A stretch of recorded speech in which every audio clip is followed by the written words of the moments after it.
Pemirsa, dalam pelaksanaan pesta demokrasi di Indonesia, institusi Polri memiliki tugas dan tanggung jawab yang besar untuk menjaga situasi keamanan dan ketertiban masyarakat agar tetap aman, damai, serta kondusif. Maka demi memastikan hal tersebut, Polri telah melakukan pengamanan sejak dimulainya tahapan awal pemilu hingga saat berakhirnya pelaksanaan pemilu 2024 mendatang. Untuk menciptakan pemilu yang aman dan damai, berbagai pihak juga bersinergi dengan semangat yang sama. Salah satunya ialah Bawaslu. Dan pagi ini kita akan berdialog bersama dengan sejumlah narasumber untuk membahas tentang pemilu aman, pemilu damai. Dan telah hadir di studio Metro TV Kepala Biro Penerangan Masyarakat Divisi Humas Polri, Brigjen Pol Ahmad Ramadan. Selamat pagi, Bapak. Selamat pagi, Mbak. Salam sehat. Sehat selalu. Baik, dan ada satu lagi narasumber yang sudah terhubung melalui sambungan virtual, yaitu Komisioner Bawaslu Republik Indonesia, Divisi Penanganan Pelanggaran, yaitu Bapak Puadi. Selamat pagi, Pak Puadi. Selamat pagi, Mbak. Assalamualaikum. Waalaikumsalam, salam sehat. Kita langsung ke Pak Brigjen Pol Ahmad Ramadan. Pak, kita tahu bersama bahwa terkait dengan pengamanan pemilu 2024 dari Polri sendiri memiliki 3 jenis operasi pengamanan. Boleh jelaskan Pak terkait dengan ketiga ini apa saja perbedaannya dan fungsinya seperti apa? Baik ya, benar bahwa dalam rangka melaksanakan pengamanan pemilu 2024 nanti, Polri menggelar 3 operasi. Pertama ya, kalau saya sebelum menjelaskan, saya akan jelaskan dulu hakikat dari ancaman. Yang pertama adalah potensi gangguan. Yang kedua adalah ambang gangguan. Dan yang ketiga adalah gangguan nyata. Nah, pertama operasi yang kita gelar adalah Nusantara Cooling System. Fokus dari pengamanan Nusantara Cooling System ini adalah eskalasi potensi gangguan dan ambang gangguan, di mana cara bertindak yang dilakukan adalah deteksi dini, kemudian penyelidikan, pengamanan secara tertutup, dan penggalangan. Fokusnya adalah, saya ulangi, dari potensi gangguan dan ambang gangguan. Kemudian yang kedua adalah operasi Mantap Brata 2023-2024. Kenapa 2023-2024? Karena operasi ini digelar selama 222 hari. 74 hari di tahun 2023 dan sisanya di tahun 2024. Nah, operasi ini fokus kepada ambang gangguan dan gangguan nyata. Tujuannya tentu dalam rangka menciptakan pemilu secara aman, tertib, damai, dan lancar. Kemudian yang ketiga adalah operasi Amanusa 1, Amanusa 2, dan Amanusa 3. Nah, operasi ini dilakukan pada saat kontingensi, di mana ketika masa operasi ini berlangsung, ada peristiwa yang terjadi secara kontingensi. Yang pertama adalah masalah konflik sosial, yang kedua adalah masalah bencana, dan yang ketiga ada ancaman terorisme. Jadi 3 operasi ini digelar bersama-sama, sekali lagi untuk meyakinkan, untuk memastikan pemilu 2024 berjalan aman, tertib, lancar, dan damai. Baik, jadi ada 3 operasi yang sudah berjalan ya Pak. Betul. Nah, sejauh ini kan tahapan pemilu sudah berlangsung. Kita saat ini sedang berada di tahap kampanye dan kita menantikan debat yang akan dilakukan pada bulan ini, tanggal Jumat ini ya kalau tidak salah pekan ini. Nah, secara garis besar nih Pak, persiapan pengamanan pemilu apa saja yang sudah dilaksanakan dari secara garis besar di tubuh Polri? Ya tentu awalnya setiap perencanaan kita sejak jauh hari telah melakukan perencanaan dengan matang ya. Dengan membuat perencanaan operasi sehingga dari rencana itu muncul 3 operasi yang saya sebutkan tadi. Operasi Nusantara Cooling System, kemudian Mantap Brata 2023-2024 dan Amanusa 1-2-3. Kemudian tentu setelah operasi ini dibentuk, kita lakukan rapat-rapat ya.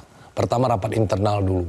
Bapak Kapolri Jenderal Polisi Dr. Andes Listio Sigit Prabowo telah mengumpulkan seluruh Kapolda, seluruh Kapolres, baik secara langsung maupun Zoom meeting, ya, untuk memberikan arah bagaimana cara bertindak kita, bagaimana pola pengamanan kita, kemudian satu juga yang nggak kalah pentingnya, netralitas Polri. Netralitas Polri harus dijaga. Itu kita lakukan, itu internal. Kemudian lintas sektoral atau eksternal. Pak Kapolri bersama Panglima TNI, kemudian KPU, Bawaslu dan stakeholder ya lintas sektoral telah rapat lintas sektoral untuk membicarakan bagaimana pemilu 2024 yang merupakan pesta demokrasi masyarakat Indonesia ini berjalan aman dan lancar. Baik, nah sekarang saya akan tanya kepada Bawaslu nih. Kita tahu bersama bahwa Bawaslu mempunyai peta kerawanan atau indeks kerawanan pemilu untuk 2024. Pak Puadi mungkin boleh disampaikan kepada kami berdasarkan peta tersebut, daerah mana saja yang mungkin memiliki indeks kerawanan paling tinggi dan apa potensi ancaman yang bisa terjadi dalam pemilu 2024 versi dari hasil Bawaslu.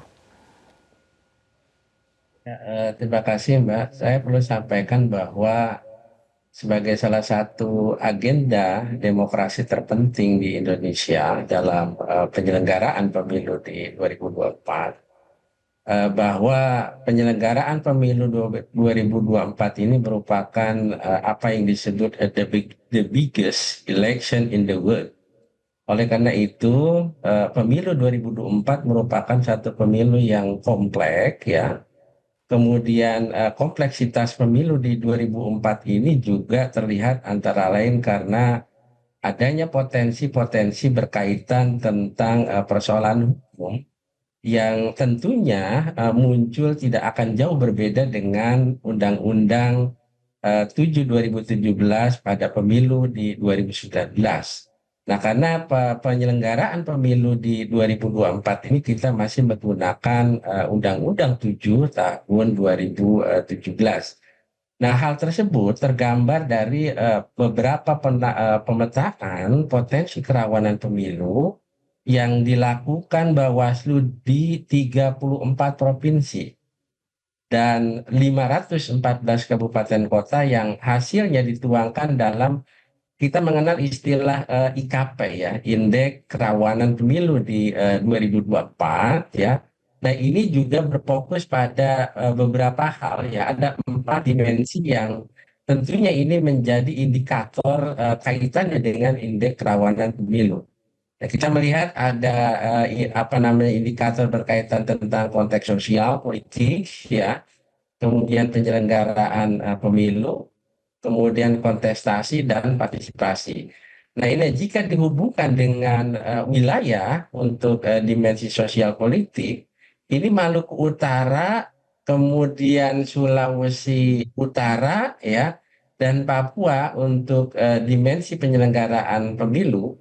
Nah, kemudian juga ada wilayah seperti Kaltim, Sumatera Utara dan DKI ya untuk dimensi kontestasi. Kemudian juga ada Maluku Utara, DKI Jakarta, dan Lampung. Ini sedangkan untuk dimensi kaitannya dengan partisipasi ada Sulawesi Utara, kemudian DKI Jakarta, dan Yogyakarta.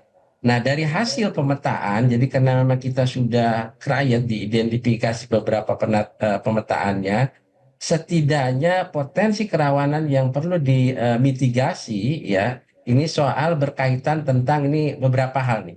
Pertama kaitannya dengan netralitas penyelenggara pemilu, kemudian kaitannya dengan pelaksanaan tahapan di provinsi baru ya DOP, kemudian kaitannya dengan potensi polarisasi masyarakat yang dapat berdampak pada apa yang disebut stabilitas dan kondisivitas dalam setiap tahapan pemilu, kemudian kaitannya dengan mitigasi dampak penggunaan media sosial. Dan ini juga kaitannya dengan pemenuhan hak memilih dan dipilih terutama bagi perempuan dan kelompok rentan. Nah, berbagai data IKP di 2004 ini merupakan satu proyeksi deteksi dini terhadap potensi kaitannya dengan penyelenggaraan pemilu dan pemilihan dalam pengawasan tahapan pemilu dan pemilihan itu sendiri. Kita akan dalami lagi Pak Puadi terkait dengan indeks kerawanan pemilu, tapi kita harus jeda terlebih dahulu. Pemirsa tetap bersama kami di Selamat Pagi Indonesia.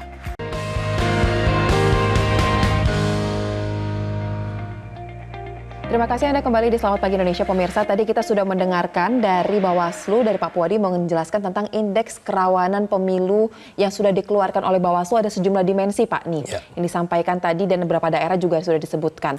Kalau dari versi Polri sendiri kan mengeluarkan juga Pak terkait dengan indeks kerawanan pemilu 2024. Seperti apa Pak? Baik, ketika kita bicara indeks kerawanan pemilu, Polri sendiri melalui Baintelkam Polri melakukan survei. Survei itu tentu dari beberapa dimensi dan subdimensi ya. Kita melihat bahwa kerawanan pemilu itu tidak hanya dalam tahapan pelanggaran pemilu saja, tetapi juga gangguan Kamtibmas yang akan terjadi dan ancaman-ancaman yang mengganggu jalannya pelaksanaan pemilu. Misalnya kita melihat atau mengantisipasi kondisi geografis ya. Kondisi geografis setiap daerah dengan daerah tentu berbeda. Misalnya untuk pendistribusian logistik. Tidak sama ketika di perkotaan kita melakukan distribusi logistik dengan melakukan pengamanan dan pengawalan dengan di daerah-daerah tertentu yang mungkin di desa ataupun daerah terpencil. Nah ini merupakan kendala yang harus segera diatasi. Nah Polri berpikir sampai sejauh itu sehingga dari pemetaan yang dilakukan ya kita menentukan mana daerah yang dianggap memiliki kerawanan tinggi atau sangat rawan, kemudian rawan dan kurang rawan. Nah tentu ini setelah kita petakan, kita lakukan prediksi, maka kita akan lakukan antisipasi. Antisipasi itu menentukan personil pengamanan, menentukan alat ataupun apa yang cara bertindak yang kita lakukan. Baik. Dan bagaimana kita melakukan kegiatan pengamanan pengawalan di daerah-daerah tertentu. Baik. Sesuai dengan kategorinya, apakah itu sangat rawan atau kurang rawan. Baik. Dan itu dilakukan di setiap tahapan ya. Tentu ketika kita melihat ya, kita tahu ya, mulai Januari, Februari nanti udah mulai curah hujan. Tentu kita berpikir sampai sejauh itu bagaimana, contohnya ini ya, distribusi logistik pemilu, kotak suara, surat suara, kita pastikan sampai di lokasi dengan aman. Itu juga kita pikirkan. Baik, secara komprehensif sudah dipikirkan secara ya Pak? komprehensif. Baik, nah saya akan lanjut lagi ke Pak Puadi. Tadi sudah Bapak menjelaskan terkait dengan indeks kerawanan pemilu yang sudah dirangkum oleh Bawaslu dan ada sejumlah dimensi. Saya mencatat dari salah satunya ada sosial politik dari sejumlah daerah dan potensi ancamannya. Nah, melihat hasil tersebut Pak, bagaimana upaya dari Bawaslu untuk dapat membantu untuk menciptakan pemilu 2024 ini menjadi pemilu yang aman dan juga damai? Bagaimana pelibatan masyarakat juga dalam hal tersebut? Salah satu hal yang menjadi catatan dalam setiap penyelenggaraan pemilu di Indonesia adalah satu tuntutan untuk bagaimana mewujudkan pemilu yang berintegritas, yaitu pemilu yang berlangsung untuk mengikuti standar atau juga norma-norma yang tentunya berlangsung untuk mengikuti satu nilai-nilai yang telah diundangkan terutama berkaitan tentang apa yang disebut free and fair election. Nah, pemilu yang bebas dan adil ini menjadi acuan. Jika pemilu tentunya dilakukan mengedepankan satu apa yang disebut prinsip free and fair election, maka dapat juga dipastikan pemilu akan berlangsung secara sehat, kemudian damai. Nah, untuk menjamin pemilu yang bersih dan damai bukanlah satu perkara mudah nih. Namun juga bukan berarti tidak bisa mewujudkan. Maka ada satu apa yang disebut strategi pengawasan Bawaslu tidak melulu yang berorientasi pada penindakan. Nah, namun juga yang terpenting adalah bagaimana Bawaslu mengedepankan apa yang disebut pencegahan sebagai satu bentuk apa yang disebut deteksi dini. Dan mitigasinya adanya penyimpangan dalam pemilu. Meskipun demikian, Bawaslu menyadari tanggung jawab untuk mewujudkan pemilu yang sehat, dan damai tidak bisa dilakukan sendiri, karena juga butuh keterlibatan komponen bangsa dan seperti pemerintah, kemudian juga partai politik ya. Ini KPU juga penting, kemudian juga pemantau pemilu dan masyarakat kritis lainnya. Nah, Bawaslu juga butuh aliansi strategis dalam rangka membangun satu koordinasi, kemudian juga konsolidasi, sehingga terjadi adanya kesamaan pandangan dalam mengawal pemilu yang berintegritas. Nah, tidak hanya itu juga, Bawaslu mendorong adanya satu pelibatan masyarakat untuk ikut bersama melakukan pengawasan melalui program pengawasan partisipatif. Baik. Nah, Bawaslu meyakini dengan cara demikian pemilu yang adil dan damai bisa terwujud. Baik, kata kuncinya berarti mengantisipasi, mencegah ya Pak, sama dengan Polri. Iya, Dari sama. langkah awal, ini harus sudah diantisipasi dari awal potensi ancaman yang ada. Nah, kita akan lanjutkan pembahasan terkait dengan pemilu aman, pemilu damai, tapi kita harus jeda terlebih dahulu, tetaplah bersama kami.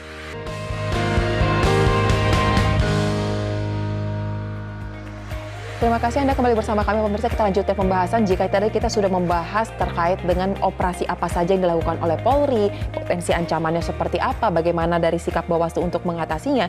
Nah, sekarang kita akan persempit sedikit nih Pak, terkait dengan potensi yang ada di ruang digital dan juga penggunaan teknologi dalam mengamankan pemilu 2024. Apa strategi ataupun langkah yang dilakukan oleh Polri terkait dengan hal ini? Oke, pertama tadi di awal saya sudah menjelaskan ada Nusantara Cooling System, di mana salah satu peran yang ada di sana kita ada patroli siber.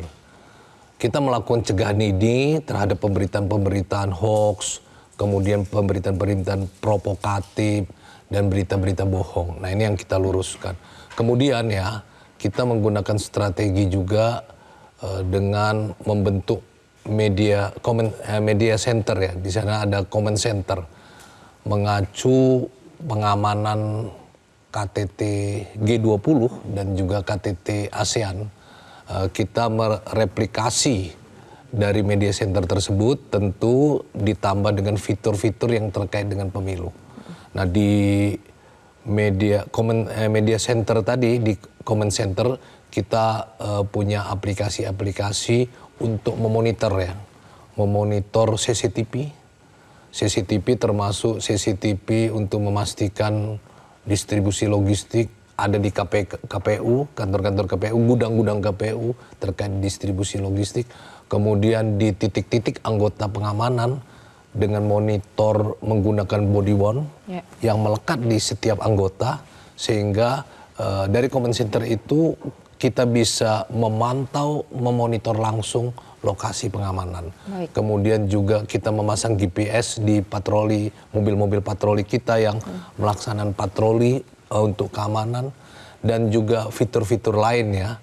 Kita juga bisa menerima laporan pengaduan masyarakat dan juga informasi-informasi yang ada. Ada beberapa fitur-fitur yang kita siapkan ya di comment center tersebut.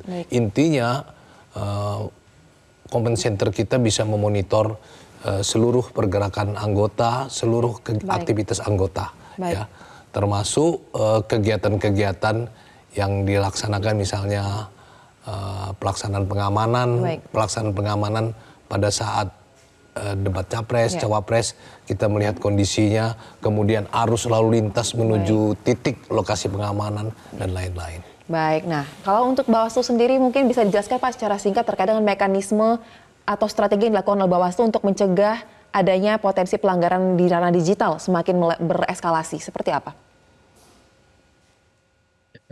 Sebagaimana kita ketahui, jadwal kampanye para kontestan pemilu ini cukup singkat, sehingga para kontestan pemilu ya akan menggunakan ruang digital untuk berkampanye. Nah, secara teknis hukum, kampanye ini kan melalui ruang digital dengan menggunakan sarana internet. Nah, pertanyaannya diperbolehkan? Yes, diperbolehkan seperti kampanye di media sosial. Nah, lagi pula kampanye di media sosial ini kan menjadi pola baru bagi peserta pemilu. Nah, untuk mensosialisasikan diri kepada masyarakat, karena dipandang efektif dalam mempengaruhi kaitannya dengan opini publik dalam menentukan pilihan, dari pemetaan potensi pelanggaran terutama di masa kampanye, Bawaslu mengakui kampanye melalui media sosial ini bermuatan konten negatif masih akan terjadi dengan tentunya intensitas yang signifikan pada beberapa daerah. Nah, bahkan terdapat di beberapa media sosial yang telah memuat iklan kampanye. Padahal ini kalau menurut apa namanya jadwal dalam PKPU 3 tahun 2022 dan lampiran kaitannya dengan PKPU 15 di tahun 2023 baru bisa dilakukan di 21 hari sebelum hari tenang. Nah, hasil analisis inilah yang kemudian dijadikan Bawaslu untuk kepentingan mitigasi dan kaitannya dengan deteksi dini, kaitannya dengan potensi pelanggaran pemilu dengan melakukan sosialisasi yang Sosialisasi. intens terutama ya kepada masyarakat termasuk juga kepada kontestan dan Baik. juga bagaimana Bawaslu menggalang kerjasama dengan platform media sosial dan Kominfo untuk Baik. melakukan take down ya terhadap berbagai konten negatif yang melanggar dalam rangka kampanye sebagaimana dimaksud di ketentuan pasal 280 ayat 1 Undang-Undang 7 tahun 2017. Baik, berarti kata kuncinya sosialisasi dan sinergi dengan platform. Nah, terakhir saya berikan kesempatan kepada Pak Ramadan untuk memberikan kami pemahaman terkait dengan penegasan komitmen netralitas Polri di 2024 pemilu seperti apa, Pak? Karena ini merupakan salah satu potensi yang disebutkan Bawaslu menjadi ancaman juga, seperti apa? Baik, terkait netralitas Polri itu jelas diatur oleh undang-undang ya. Di Undang-Undang Kepolisian, Undang-Undang Nomor 2 tahun 2002 di pasal 28 ayat 1 maupun ayat 2 jelas diatur bahwa Kepolisian Negara Republik Indonesia bersikap netral. Kemudian anggota Polri dilarang untuk melakukan politik praktis. Kemudian juga diatur bahwa anggota Polri tidak memilih dan dipilih. Nah, itu arahan-arahan, aturan-aturan sudah jelas. Arahan selanjutnya Bapak Kapolri telah langsung ya menyampaikan kepada seluruh jajaran, baik langsung juga melalui surat telegram Kapolri, apa larangan-larangan yang harus dihindari ya, larangan-larangan yang tidak boleh dilakukan oleh anggota Polri. Mulai dilarang berkampanye, dilarang melakukan aktivitas-aktivitas politik, kemudian juga menggunakan fasilitas baik pribadi maupun dinas ya. Nah, itu udah jelas. Dan tentu ketika kita bicara larangan, ketika itu dilanggar, itu akan mendapatkan sanksi. Sanksi yang akan dengan tegas diberikan oleh pimpinan Polri kepada si pelanggar.